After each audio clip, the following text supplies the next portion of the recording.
Good afternoon, Coach Slack here. I'm going to read to you a little bit from a book that I just read while I was in sauna here. A little bit of sauna reading going on. But the book itself is written by Mother Superior Xeni. The book is entitled The Teacher of the Slaves. And it's about St. Cosmas the Aetolian. St. Cosmas is just, I just love this saint so much. I've known about him for a while. Lived in the 18th century. I think he was martyred in 1779. And he was martyred when he was 65 years old. So during this time in Greece, this is during the occupation of the Turks in Greeks, and previous to that they were occupied by the Venetians. So you're talking several hundreds of years of occupation by foreign forces. And so throughout his various travels, he eventually ends up on Mount Athos, the holy mountain where I make my pilgrimages, and ends up living in the monastery of Philitheu, who some of you may instantly recognize as where Elder Ephraim of Arizona, soon to be Saint Ephraim in my opinion, of Arizona, who started the monasteries all over Greece, Canada, and America, including the one here in Pennsylvania, two here in Pennsylvania, but the one about 45 minutes from where I'm at right now in Saxonburg, Pennsylvania. Nativity of the Theotokos Monastery, and eventually all the way to Arizona, St. Anthony's, where he reposed now a little over a year ago, about 13 months ago. So Elder Ephraim also lived in Philitheu Monastery, where St. Cosmas, so here's the cover of the book. See the icon of St. Cosmas the Aetolian. He's very famous for many prophecies that he made. For one, again, I said the 18th century, he made very clear prophecies of things like airplanes, televisions, smartphones, about the freedom of the Greek nation, that would come, almost 150 years, about 150 years after he reposed, and many, many other things. Look it up, it's online, it's in many books about the prophecies. One of the famous prophecies that always stuck with me is he said, one day every human on the earth will be holding a one-eyed devil in their hand. So, take that for what it is. And also during his life, the most famous thing besides these prophecies and the miracles that people encountered around him as he lived and traveled, he left the holy mountain and just started walking around Greece and just teaching them. And he emphasized the importance of education. It was so important to him because at this time under the Turkish rule, schools and religious teaching were very highly restricted. And so he emphasized the importance of the Greeks to teach their own native language to their children, to have religious education, and teach them to read and write especially. And he said that these were very important, and they eventually did so, and eventually gained their independence like he predicted. So let me read to you a little bit from this book. I'll just read a few excerpts. I have finger tabbed here. So one thing the book says: today we teach too many things to our children and try to cram the greatest amount of knowledge in their little heads from the vastness of available wisdom, without giving them the chance to become familiar with the great historical religious figures practically presented to them independently of examinations and oral tests. They would have been inspired by these luminous figures. The great musician Beethoven was right when he said to his nephew Charles Beethoven that there could not be greater, higher work than that is done by the warriors and speech holders who enlighten the soul of those who will later become the governors of the world, the leaders of the people on the earth.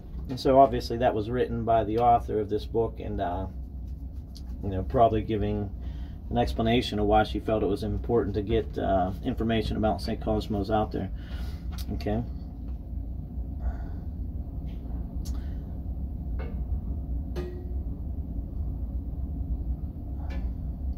And so another excerpt. In such difficult times, we hardly ever encounter the saint's enthusiasm and zeal to promote the importance of the Greek language and religious education. Among the numerous teachings of St. Cosmos, These are a series of dogmatic teachings about the truths of the Christian religion. When he referred to God's love, he said that love is the main characteristic of the faithful, and this love is divided into two, the love for God and the love for one's neighbor. This love, the compact one, exalts the believer to the skies. He also stipulated the strict observance of Sunday as a day of rest, and used to say that devotion to the faith to God or proved absolute respect for that holy day, which belongs to the Lord. The Greek meaning of the word Kyriaki, translated to Sunday in English, comes from the Greek word Kyrios, which is translated to Lord in English. An Orthodox Christian should be alert, he used to say, because he knows he will have prepared the soil of his soul before our Father will call him for his last report.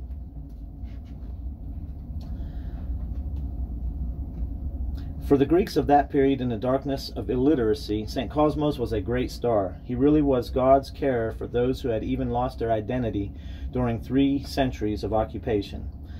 He explained God's words in the traditions of the nation in all his teaching from one corner of the nation to the other. Our times become more and more difficult. Today, not only do we condone the atheists and blasphemous of our faith, so again, this is the author now writing about our times. So our times become more and more difficult. Today, not only do we condone the atheists and blasphemous of our faith, but we pay homage to them, thank and praise them to the skies. We allow them to present television programs and often to say absurd and ungraceful things. We can see the beautiful and deep feelings of St. Cosmas and his intense and real love for his neighbor, the poor, the suffering, the persecuted, the young, and especially the children who were the golden hope of the future good of the enslaved Greek people. He was referring to Christ's love for children as he himself had been a child who embraced everybody and everything on this earth with his tender love. And finally, I got one more tab here. And like I expressed when I was explaining this book, and talking about St. Cosmas, he really stressed the importance of education. That was a big thing. He recommended the establishment of schools everywhere. When he saw the indifference of the rich, he made no bones about castigating the social injustice and the rich people's insensibility. He criticized those, and I think it's the reason why I tabbed this is because I felt like in America we might be in a similar situation to this. He criticized those who saw the nation disappearing day after day, who saw the people's difficulties and the violence of the conquerors and stayed indifferent. All his effort was a struggle to raise the nation from the terror of slavery. Although a lot of Greek scholars praised the value of freedom, which is an inalienable right of every human being and offered by the Lord with his holy blood, St. Cosmas the Aetolian was above all. So, like I said, that last part, I think, he criticized those who saw the nation disappearing day after day. I feel like we're kind of in that situation now in America where the nation that we know it and has known it as, for better or worse, is disappearing day by day. And people are seeing other people's difficulties. And it says here the violence of the conquerors. So, maybe we don't, there's a lot of violence too, I suppose, that we've seen with the last year of, a lot of social injustices and things like this. And many people are staying indifferent. If it doesn't affect them, they kind of stay indifferent. So, great little book, The Teacher of the Slaves, talking about, the Greeks of that time under the Turkish rule. And I think it's very applicable to today, what we're experiencing in the world and in America, Western society. So, I hope this inspires you to maybe get this book and more. There's a lot of information online about St. Cosmas the Aetolian. Here's the spelling of that in case you need it. And just a great saint of our modern era, if we can use those words, having died in the 18th century, been martyred. In the name of the Father, Son, Holy Spirit. Amen.